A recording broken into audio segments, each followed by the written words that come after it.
I love the idea of Bible maths. I don't know whether you ever thought about it, but actually in the book of Acts, you get additions where God adds daily to the church those who should be saved. You get a subtraction when two people who were arrogant and had totally missed the point were removed from the church's fellowship. But then you get into a whole area of multiplication. And I think multiplication is something that's on God's heart. You know, when you look at his creation, you can see how, you know, from one seed you can get a multiplication as the fruit goes, and it goes everywhere. And God has that really with his word. His word goes out and it multiplies.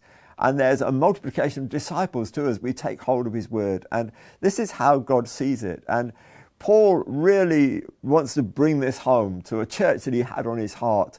You know, the Corinthian church was really special to Paul. Paul was normally sort of he'd plant the church, he'd encourage them, he'd move on, he'd write to them. But the Corinthian church was somewhere where he stayed a bit longer. He got to know the people really well. And when he writes to them, this is his second letter I'm going to read from, in chapter 4 and verse 15, he picks up on this idea of multiplication. And he says this, "All this is for your benefit, so that the grace that is reaching more and more people may cause thanksgiving to overflow to the glory of God." And I love it because the verse starts off with, "This is for your benefit."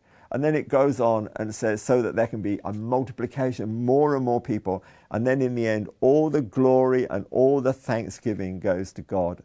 And I think what we need to realize is that it is God who's the great multiplier. It's not us. He's the one who adds to the church. He's the one who multiplies the church. He's the one who gives us this incredible word of his grace, which is able to change more and more people's lives. So God the multiplier is at work. And he's the one that we get the benefit and he gets the glory and the thanksgiving. And that's exactly the way it should be.